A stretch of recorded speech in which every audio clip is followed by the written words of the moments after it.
Cette croix me sera toujours chère. Et elle est gloire et victoire pour moi. Et par elle, en la maison du Père, la couronne est offerte à ma foi. Et par elle, en la maison du Père, la couronne est offerte à ma foi.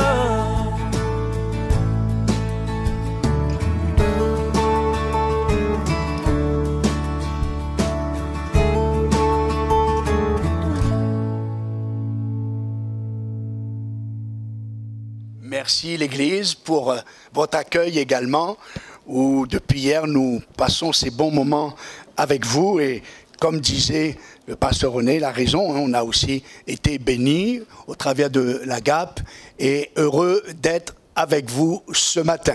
Donc, souhaitez à votre proche voisin, dis-lui, t'as bien fait de venir ce matin. Et dis-lui, j'aimerais te voir dimanche prochain encore. Amen. Voilà, comme pasteur René vous a présenté aussi mon épouse qui m'accompagne. Elle m'accompagne depuis 48 ans. Dans 15 jours, on fêtera nos 48 années de mariage. C'est une grâce de Dieu. Amen. Dieu est fidèle. Amen. Dieu est fidèle pour nous bénir. Donc, tellement content de partager ces moments, effectivement, avec vous. Et dans ce week-end, nous nous sommes arrêtés sur ce merveilleux thème, restaurer l'autel de prière. Amen. Restaurer notre communion avec Dieu.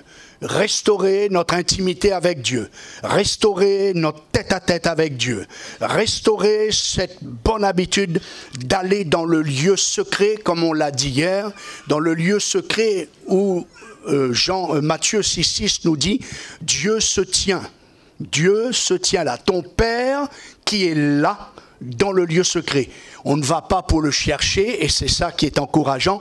On y va pour le rencontrer parce que c'est lui qui nous attend. Ton Père qui est là, dans le lieu secret, il te récompensera. Ce que je vous propose ce matin, dans ce thème, la puissante beauté de sa présence. Car mon objectif, c'est de nous aider mutuellement, de garder bien à l'esprit, et ça change tout, ça change la donne, que prier, c'est vivre concrètement la présence de Dieu. Sinon, c'est de la religiosité et elle est ennuyeuse. Mais vivre la présence de Dieu, alors là on peut dire c'est quelque chose de glorieux. Amen.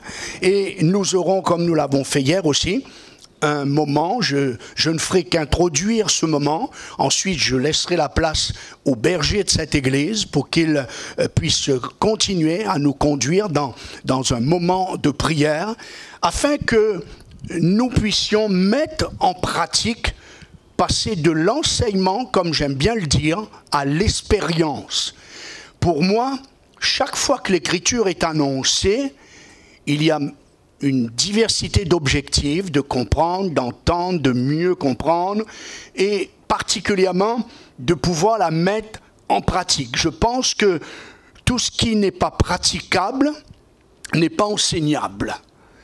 Nous avons besoin que quand le Seigneur nous dit quelque chose, nous parle de quelque chose, je suis sûr que pour Dieu, s'il nous le dit, c'est que nous pouvons ensuite entrer dans le côté pratique.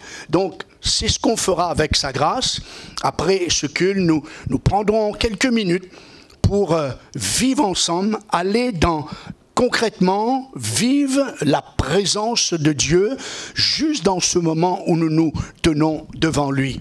C'est pas parce que nous restons longtemps devant Dieu qu'il faut longtemps pour être exaucés.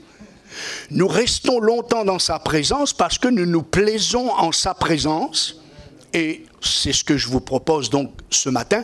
Nous allons voir 4. Il y en a une multiplicité de raisons, hein, mais on va s'arrêter juste sur 4 ce matin, c'est-à-dire 4 aspects. Qu'est-ce qui se passe?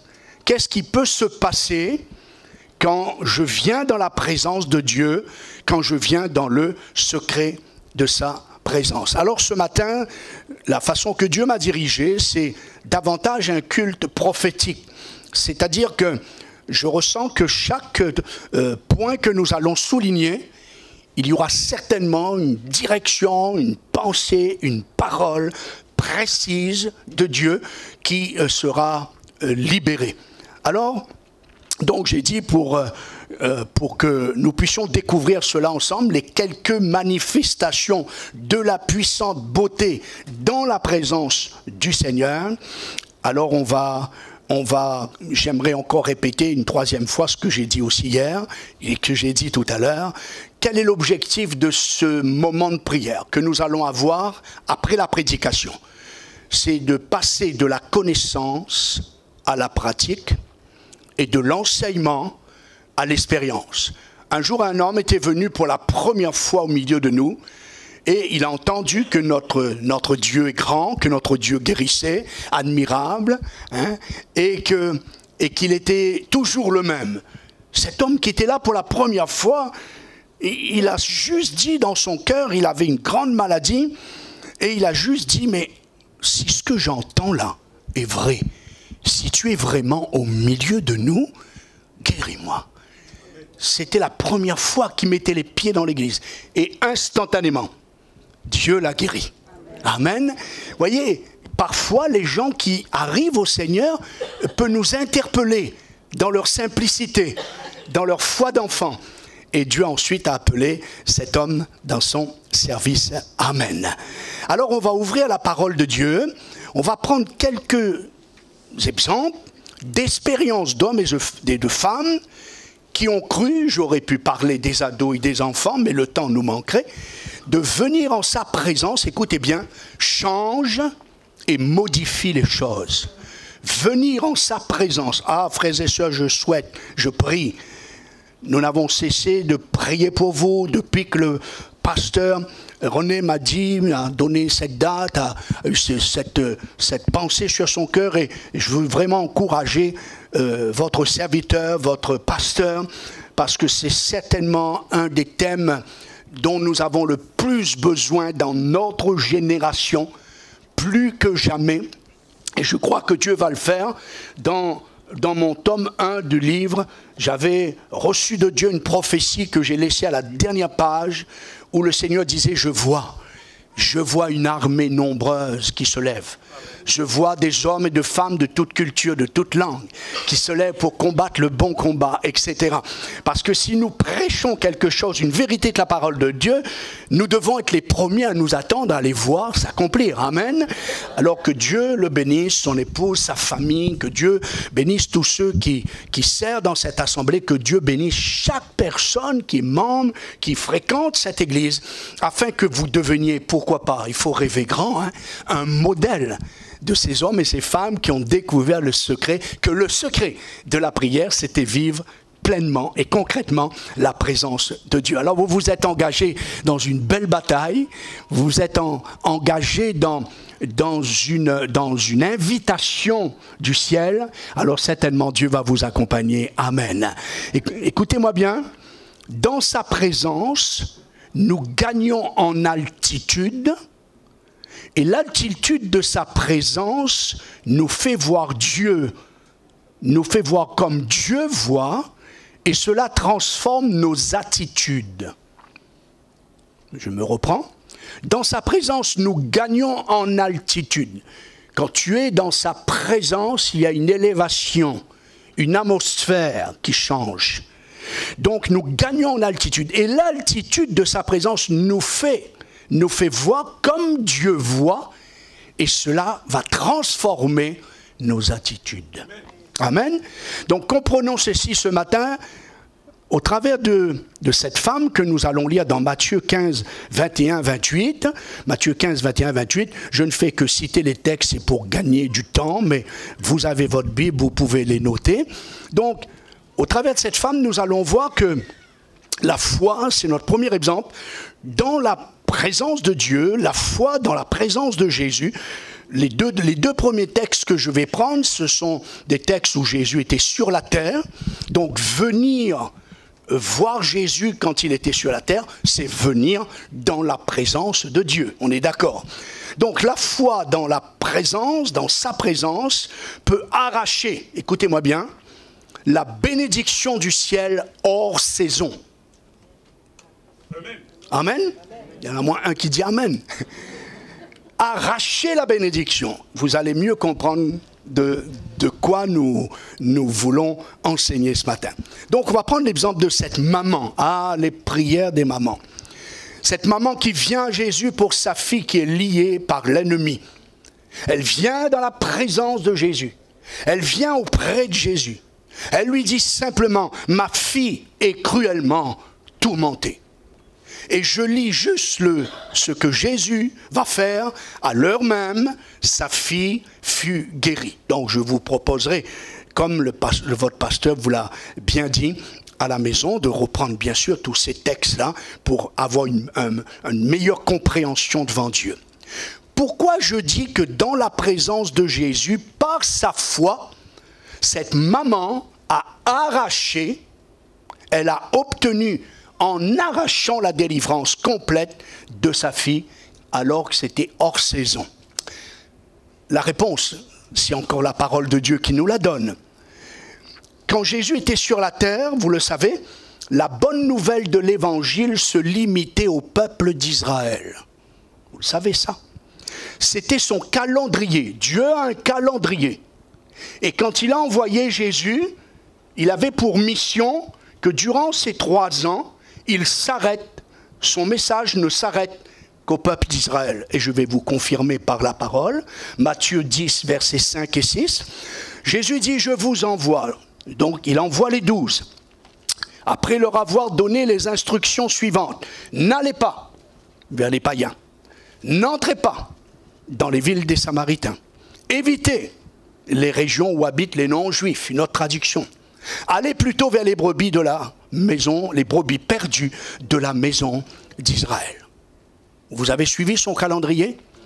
Donc, c'est après sa mort et sa résurrection que Jésus va ordonner à ses disciples, vous connaissez très bien ces textes, Matthieu 28, Marc 16, d'aller par tout le monde et de prêcher la bonne nouvelle à toute la création. Mes frères et sœurs, cette maman, elle a compris une chose, qu'en venant dans la présence de Jésus, alors toute loi, les lois sont suspendues. Quand elle vient dans la présence de Jésus, par sa foi, elle va arracher cette bénédiction, elle va bousculer le calendrier divin. Et avant que nous y revenions, on va aller d'abord voir un papa, parce qu'il ne faut pas de jaloux. Hein. On va aussi maintenant prendre un papa. Les papas aussi sont capables d'arracher les bénédictions. Amen. Alors, dans Jean chapitre 4, versets 46 à 54, ce papa qui vient voir Jésus et l'invite de venir chez lui pour guérir son fils malade. Je fais comme pour cette dame, je fais juste ce qu'il va demander à Jésus. Donc, viens, mon fils se meurt, etc. Et Jésus lui dira simplement, va, ton fils vit. Alors donnez-moi toute votre attention pour bien comprendre ceci.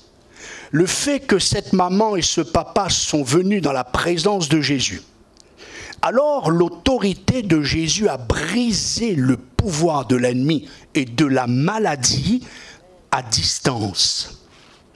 Sans contact avec la fille de cette maman, sans contact avec le fils de ce papa. Écoutez l'application. Quand nous sommes dans sa présence, les temps, les distances, les lois, les saisons sont suspendus. Amen.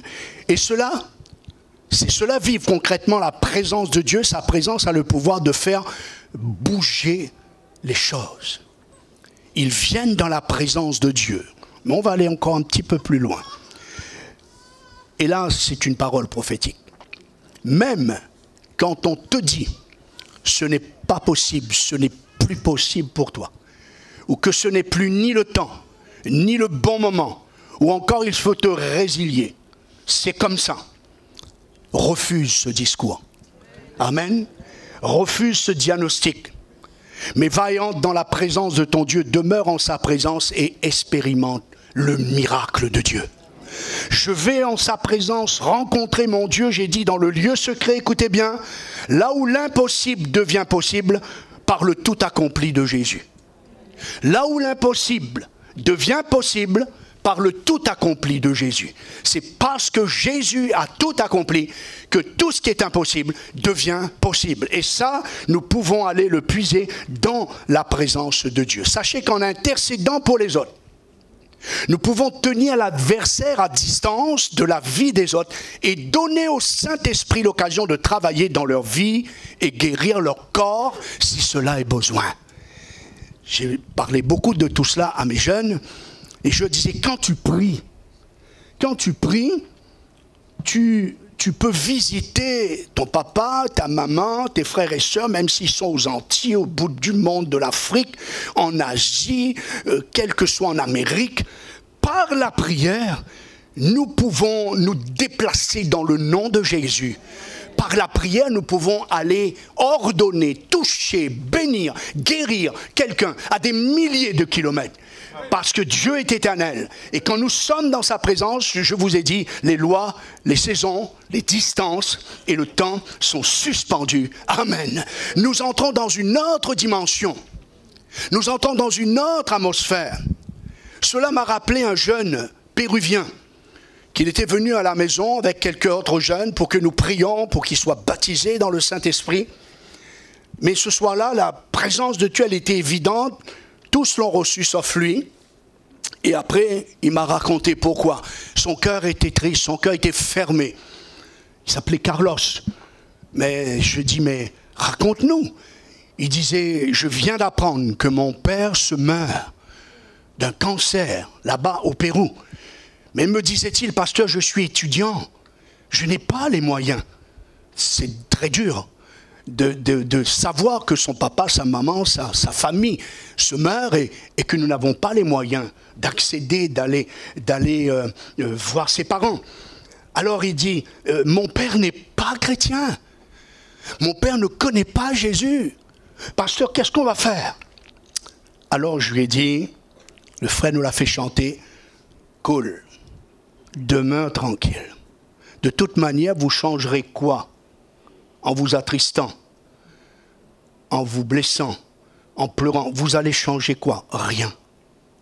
Alors, il y a une meilleure solution, c'est d'aller dans sa présence. Et là, j'ai dit à Carlos, écoute, je connais quelqu'un qui peut prendre l'avion sans payer, mais il est autorisé de le faire, c'est le Saint-Esprit. Il a le droit, lui. Et on va prier. Bref, on a prié ensemble avec les quelques jeunes qui étaient là. J'ai dit, Seigneur, nous avons prié. Seigneur, pendant que nous te prions, nous visitons cet homme. Nous allons au Pérou, sans payer, alléluia. Nous imposons les mains à cet homme. Nous confessons Jésus sur sa vie. Nous déclarons Jésus sur sa vie. Seigneur, œuvre dans le cœur des chrétiens pour qu'ils entendent l'évangile. Ainsi nous avons prié. Quelques semaines plus tard, il revient avec un sourire qui va de là jusqu'ici. Il dit, pasteur, il faut que je vous raconte ce qui s'est passé. Il dit, quelques semaines après, les détails, il nous donne les quelques détails. Il dit, une église, l'église mère du Pérou, a eu à cœur l'équipe d'évangélisation, et j'encourage les équipes d'évangélisation. L'équipe d'évangélisation a eu à cœur d'aller dans le petit village. Ne méprisons pas les petits villages. Il dit, là où mon père habitait, le groupe a eu à cœur, ils ont été évangélisés, ils sont venus chez mon papa, ils ont frappé, mon papa il a accepté qu'ils entrent, ils ont parlé de Jésus, et savez-vous quoi, il me dit, pasteur, le plus beau, mon père leur a dit combien il était malade, ils ont prié pour lui, et il y a quelque temps, on a reçu le résultat, il est complètement guéri. Ah, est-ce qu'on peut acclamer le Seigneur? Amen. dans sa présence, le miracle prend place. Le miracle prend place. Pour toi, personnellement, pour tes enfants, pour ton couple, ta famille, tes collègues de travail, dans ton service pour Dieu. Vous savez, mon épouse, elle est là, et c'est tout à la gloire de Dieu, parce que ça fait 2 fois qu'elle aurait dû aller dans l'éternité, mais elle ne veut pas y aller. Elle est toujours là. Elle m'a dit, on va partir ensemble. Bon. 2 fois. Le diagnostic, les médecins, 2 fois nous a fait comprendre, n'espérez plus. Je ne peux pas entrer dans les détails à cause du temps, mais je suis rentré à la maison. La première fois, les enfants avaient peut-être 7, 8, 10 ans. Ensemble, nous avons pleuré. Ensemble, nous avons prié. Et pendant la prière, ensemble, en famille, nous avons été dans sa présence. Et dans sa présence, il a parlé. Il a dit, nous avons chanté pendant 25 ans dans le ministère avec mon épouse. Et donc, dans ce moment-là, nous chantions. Et cette parole est venue. Ce ne sont pas les morts qui me louent, mais c'est nous les vivants. Amen. Alors j'ai compris. Puisque Dieu dit ça, et qu'il sait qui est mon épouse, et qu'elle chante, alors je savais, fini les enfants, c'est bon. C'est bon, Dieu a répondu. Amen. Et elle est relevée de cette maladie également pour la 2e fois. Frères et sœurs, c'est ce que Dieu veut faire, te faire vivre ce matin. Te faire expérimenter dans ce temps de prière qu'on aura dans quelques instants, après ce message. Essayez de... plusieurs églises où nous avons fait ce moment de prière, il s'est passé quelque chose. Parce que Dieu, quand nous prêchons la vérité, quand nous prêchons la parole de Dieu, quand nous déclarons la parole de Dieu, Dieu lui-même la met en pratique. Amen. Alors on va notre 2e point, sur le thème, un autre bienfait donc de la puissante beauté de sa présence pour nous fortifier ce matin. J'aimerais que nous allons rejoindre le prophète Daniel au chapitre 2, versets 17 à 23, sans entrer dans les détails, je l'ai encore dit pour gagner du temps. Et là, il y a un état d'urgence qui était au maximum. Hein, vous vous rappelez, pour les lecteurs de la Bible, mais je vous ai donné la référence. Il y a une sentence du roi, on va passer sur les pourquoi, une sentence du roi déterminée pour que Daniel et tous ses conseillers soient exterminés, et sa décision était prononcée et c'était irrévocable. Que fait Daniel avec ses amis? Le temps nous manquerait de parler de la puissance commune, la puissance de la prière en commun. J'aimerais vous dire une pensée de Dieu.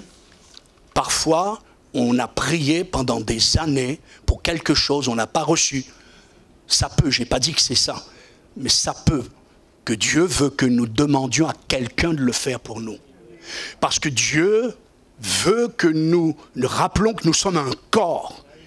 Et parfois, ce que tu n'as pas eu, toi, tu as prié 10 ans, eh ben, tu te décides à t'unir parce que il y a tes frères et sœurs, c'est des membres du corps du Christ, et là, le miracle s'accomplit.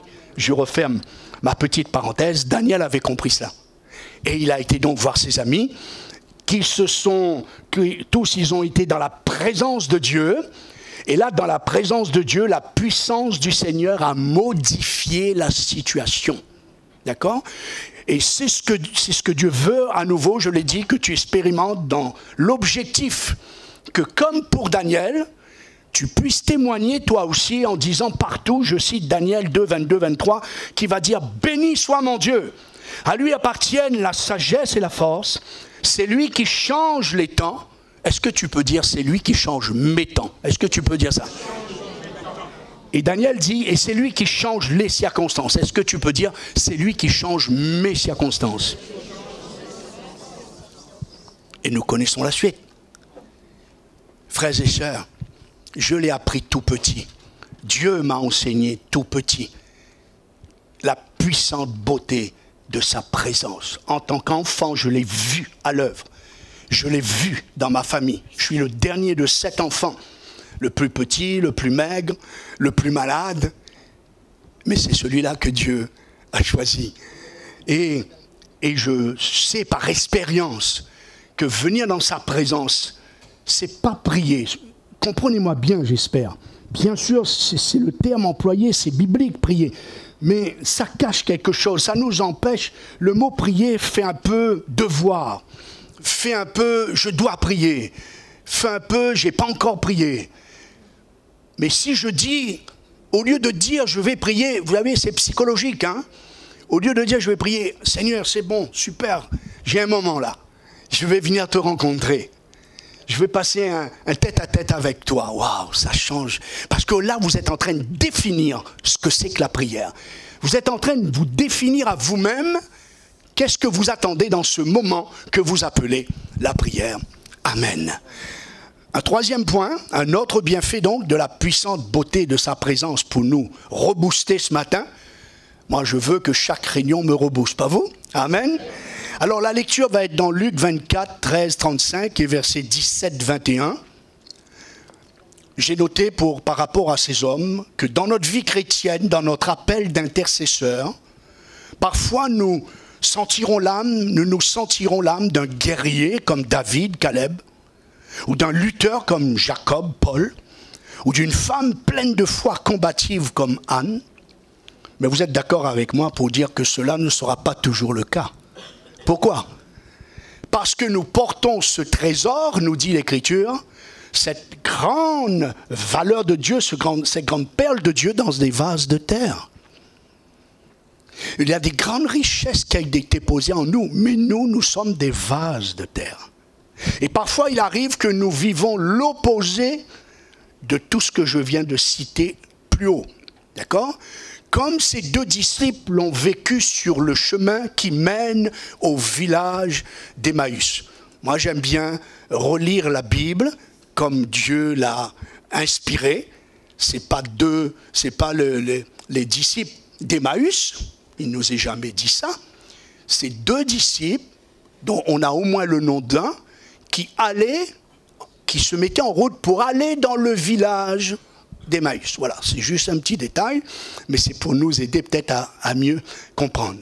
Et ils venaient de vivre, et je vous avouerai, 60 ans, j'écoute les prédications, 60 ans, je témoigne, je prêche, parce que je n'ai pas commencé à 9 ans à prêcher, mais à témoigner. Et moi-même, je n'ai jamais vu ce petit détail. On parle toujours de ces deux hommes-là, mais je n'avais jamais saisi qu'ils étaient en train de vivre un deuil. Et oui, je ne l'ai jamais entendu. On parle toujours de leur manque de foi, on parle toujours de tout ce qui s'est passé sur le chemin. Et c'est vrai que moi j'aime beaucoup ce récit. Ce récit est un grand enseignement. Comment exercer l'art, j'allais dire, comme on a parlé hier lors d'écouter, comment exercer l'art d'aller vers quelqu'un qui est plus que le moral à zéro. Je crois qu'on dit le moral dans les chaussettes, je crois, dans le bon français.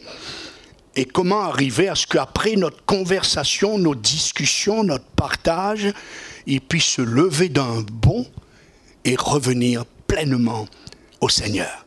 Ces deux hommes, je rappelle, ils étaient désorientés, désespérés, angoissés, déprimés, parce qu'ils venaient connaître une frustration, ils venaient connaître un échec à leurs yeux.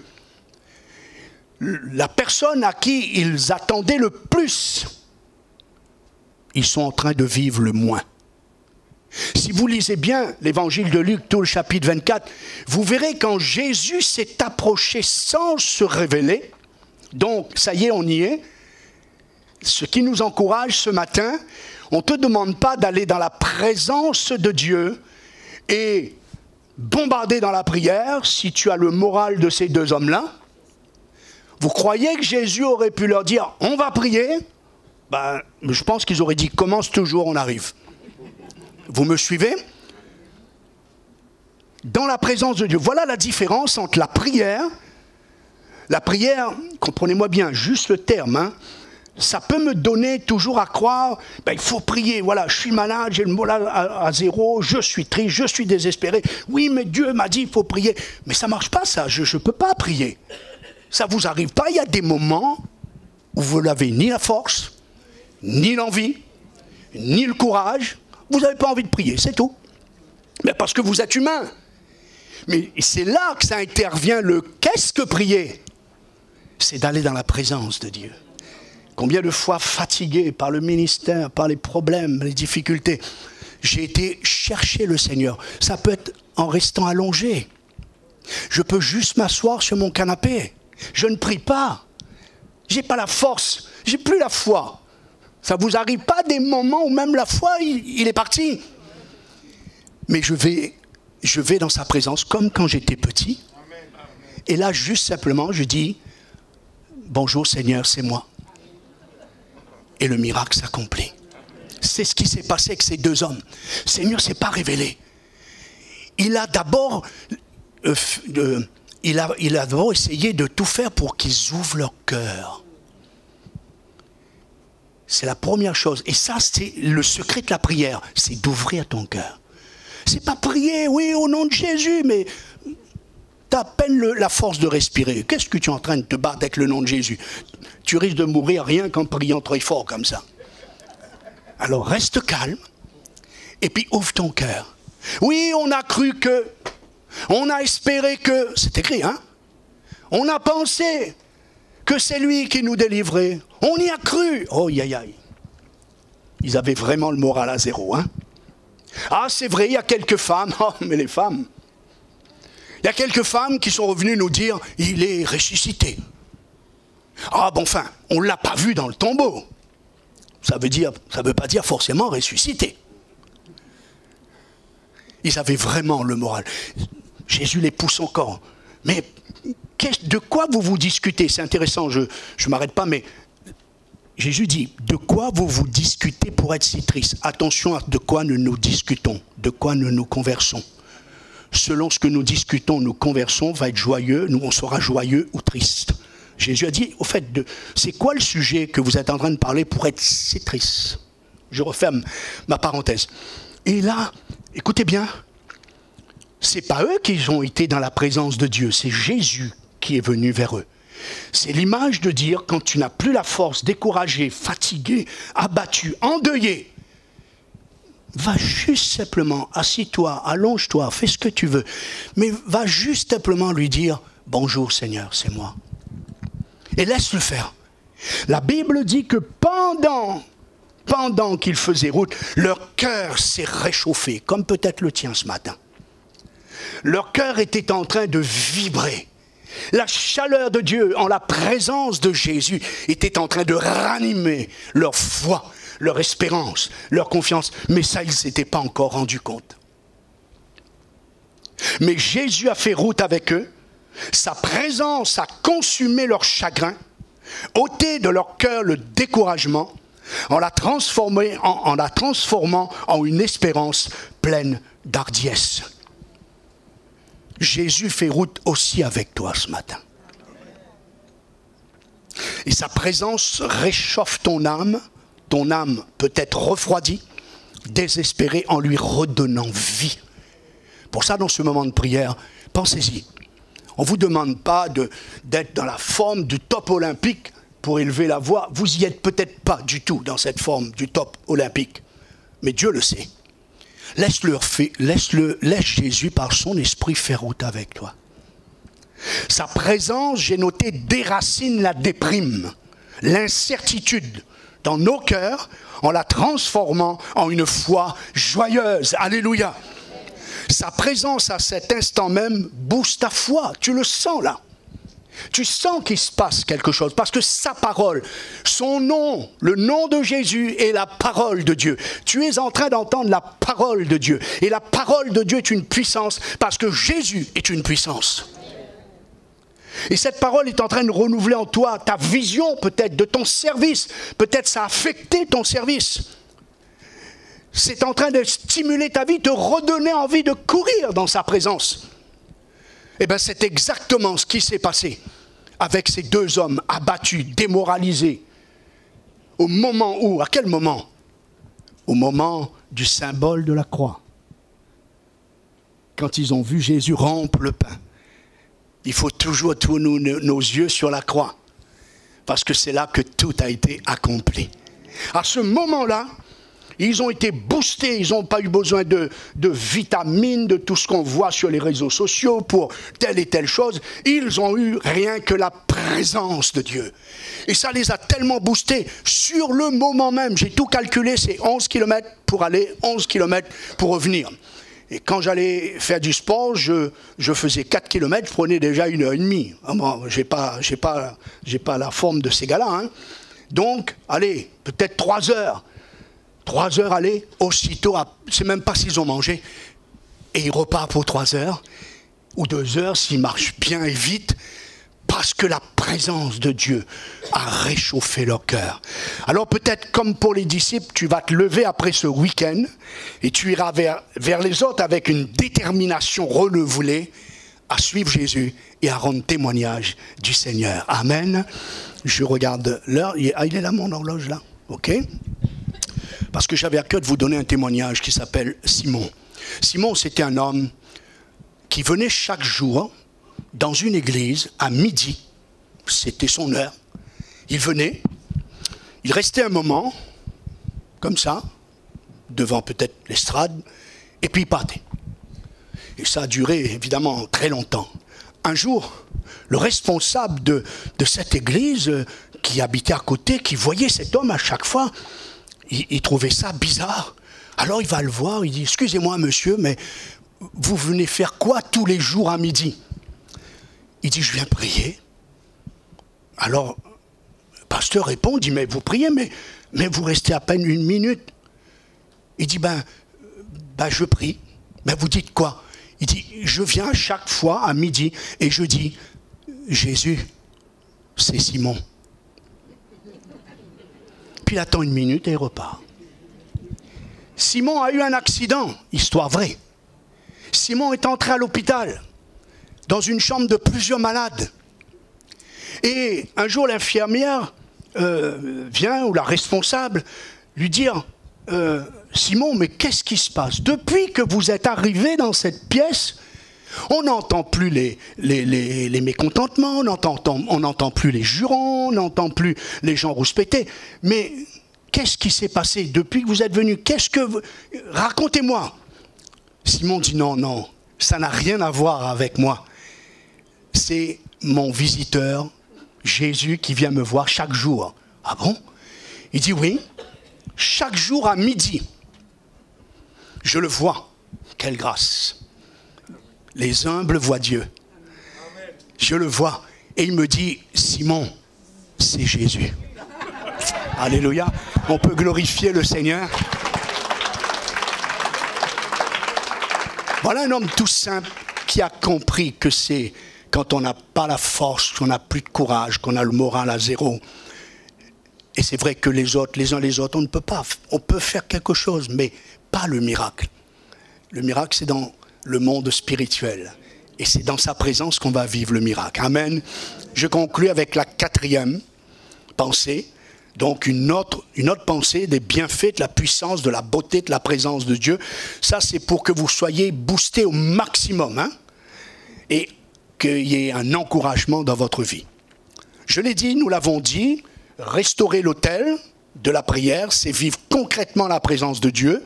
Et là, dans sa présence, le ministère glorieux du Saint-Esprit va œuvrer, va agir puissamment en toi et en moi. C'est mon thème dans 15 jours sur la Belgique pendant 1 semaine. Le glorieux ministère du Saint-Esprit dans la vie du chrétien.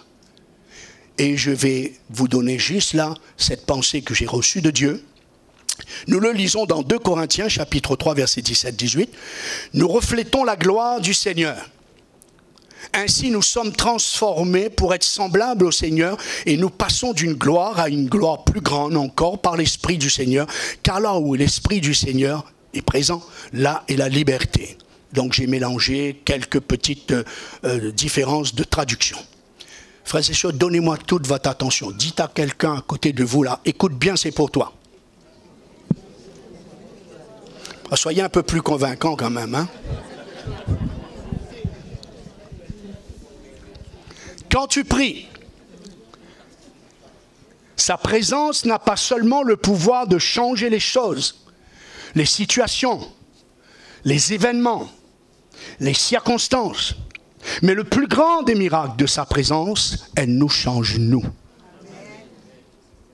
Je répète, le plus grand miracle de sa présence, elle nous change, nous. C'est pour cela, je reviens à ce que j'ai dit hier, que l'ennemi le sait et qu'il mettra tout en œuvre.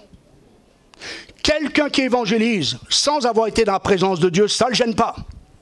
Quelqu'un qui conduit dans la louange sans avoir été à la présence de Dieu, ça ne le gêne pas. Des études bibliques sans avoir été dans la présence de Dieu, ça ne le gêne pas.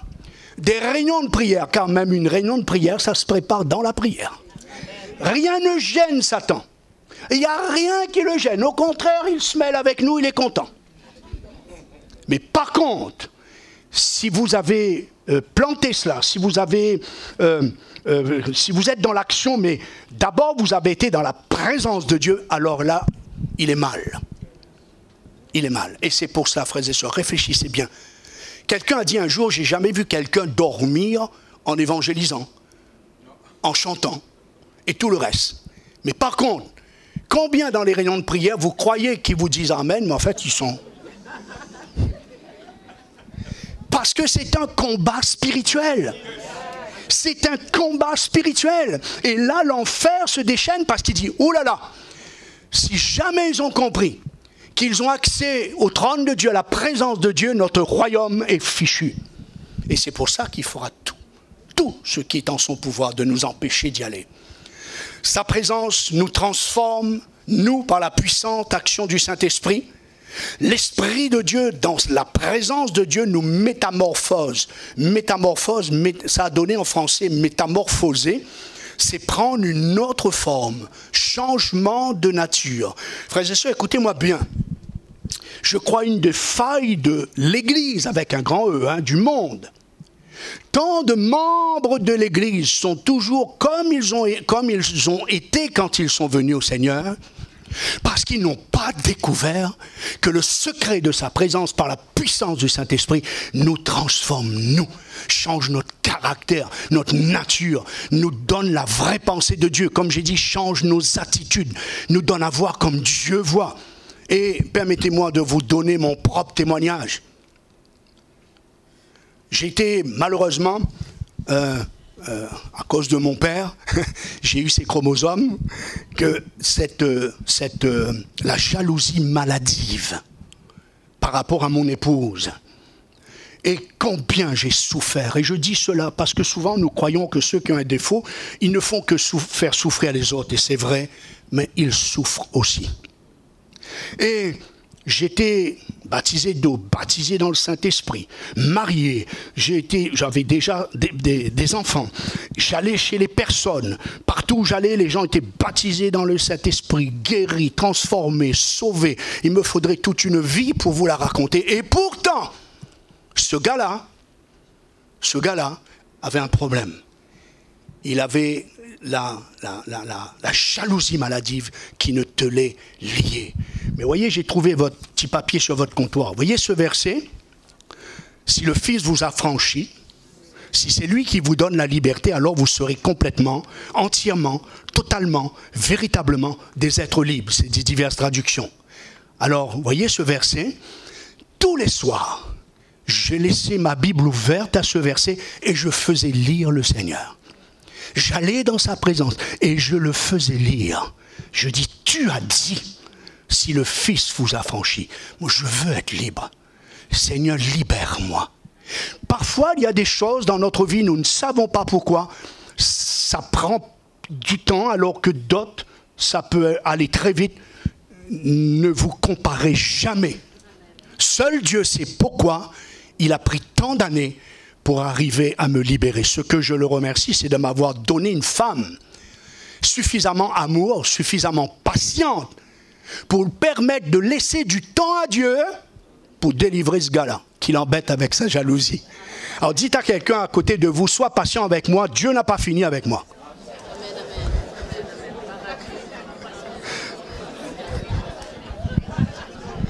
Amen. Amen. Et le miracle s'est accompli. le miracle s'est accompli. Et le Seigneur m'a mis sur mon cœur, il n'y a pas bien longtemps, quelques années seulement, quand je prêche ce texte, que je parle aussi de cette délivrance. Parce que des fois, on croit que les pasteurs, ils sont nés, et dès qu'ils sont sortis dans le ventre de leur mère, ils avaient une Bible et un pupitre. Non. Non, ils ont connu aussi des difficultés, des chemins. Amen. Alors pour toi, c'est peut-être la jalousie, c'est peut-être l'alcool, le mensonge, ça peut être l'adultère. Tu as essayé 10 fois de dire j'arrête. L'avarice, l'orgueil, la méchanceté, le manque de pardon. Ouh là là, la liste est longue. Mais sa présence par le Saint-Esprit te libère de toi-même, en te rendant libre à partir de l'intérieur. Voilà, je me répète et j'insiste, pourquoi le diable ne veut pas que tu découvres ce secret. Parce que dans la présence de Dieu, on a lu, vous pourrez le relire dans 2 Corinthiens 3, le Saint-Esprit nous change, nous. Le Saint-Esprit, certains ont eu des blessures affectives, on dit, et ils ont été blessés. Et leurs yeux, pour une fille, ne se tournent plus du tout vers un garçon, ou l'inverse, parce qu'ils ont été blessés. Va dans sa présence. On ne te demande pas de faire tout un chapelet, de lire le psaume 119. Va juste dans sa présence. Juste dans sa présence. Et simplement dis-lui, guéris mon cœur. On a un chant comme ça. Guéris mon cœur, guéris mes blessures. Dieu, par son esprit, œuvre en toi et il va briser tous les mauvais ADN que tes ancêtres ont transmis comme héritage, comme ce fut mon cas. J'ai noté, arrête de te débattre, je vous ai dit, ce sera culte prophétique. Arrête de te débattre avec toi-même, de te culpabiliser. Arrête de chercher la capacité en toi, c'est Dieu qui te rend capable. Arrête de te culpabiliser de ne pas pouvoir pardonner. Alors je vais juste vous dire une phrase qui va vous aider. Le pardon. Le pardon. Ce n'est pas parce que Dieu a dit de pardonner que nous le pouvons. Le pardon est un choix et non une capacité en soi. Amen. Je répète, le pardon est un choix et non une capacité en soi. Dieu me demande de pardon. Je choisis d'obéir, pas parce que j'en suis capable, mais parce que j'ai décidé d'obéir.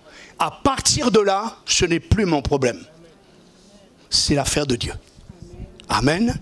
Alors on va aller prendre ce temps de prière, on va aller dans sa présence, écoutez une dernière fois cette expression, nous reflétons ce à quoi nous nous exposons.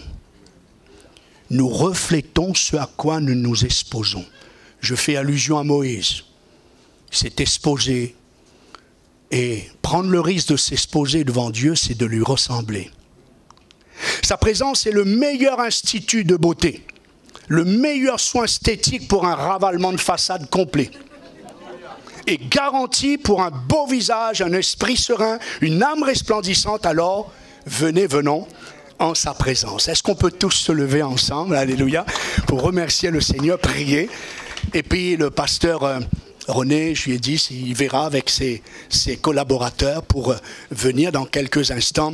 Et ils vont venir sur le devant, pas pour faire un appel, mais ils vont lever les mains vers vous, comme Moïse l'a fait avec Caleb, etc., avec Aaron, etc., pour prier pour vous. Mais voilà, quelques minutes, je vous invite, dans ce que vous avez entendu, on va essayer de passer de l'instruction, je l'ai dit, de l'enseignement à l'expérience.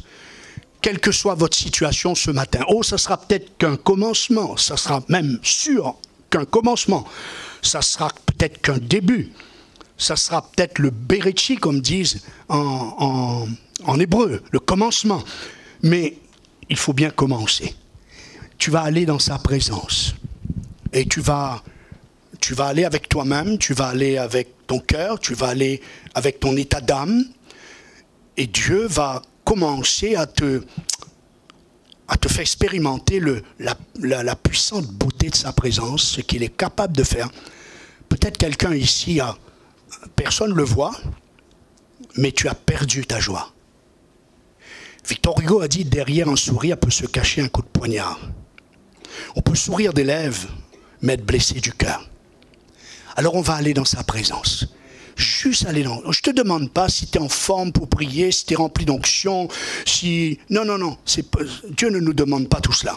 Dieu nous invite simplement, venez à moi. Venez à moi. Amen. Prions ensemble. Alléluia. Alléluia. Juste si le pianiste peut aussi nous accompagner. Alléluia. Alléluia. Pendant que je vais prier, Pasteur René va s'approcher avec ses collaborateurs et j'aime laisser la suite toujours au berger de l'église parce que c'est à lui que Dieu a confié. Moi, je suis un pasteur de passage, mais c'est à lui que Dieu vous a confié. Donc, c'est lui qui doit recevoir de Dieu la sensibilité de la suite de ce moment. Alléluia. Alléluia. Ensemble, nous allons dans sa présence. Faisons cette expérience. Allons simplement dans sa présence. Dieu est là dans le lieu secret. Il est là, il se tient là.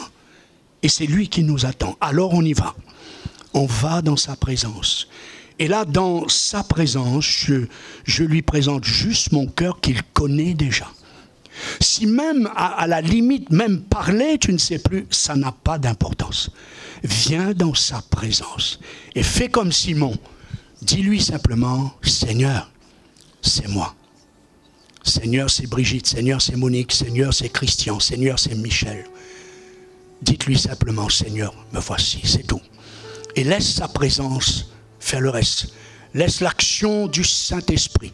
Rappelle-toi, relis en entrant chez toi 2 Corinthiens qui te rappelle que le Saint-Esprit n'a pas seulement, la présence de Dieu n'a pas seulement le pouvoir de changer les choses, les circonstances, les situations, mais il a la puissance de te changer toi, de transformer toi, de te booster toi, de ressusciter un toi en toi, de te faire venir ce que tu dois être, de t'emmener là où il veut t'emmener.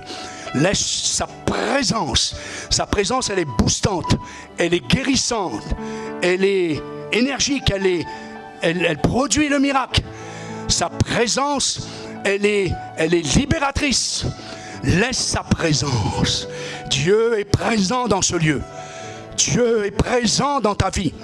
Dieu est présent dans son cœur. Laisse-le agir. C'est lui le potier. Tu n'es que le vase. Le vase ne peut pas se réparer lui-même.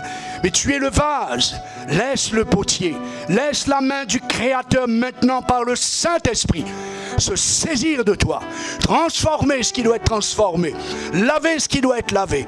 Guérir ce qui doit être guéri. Sauver ce qui doit être sauvé. Entre dans sa présence.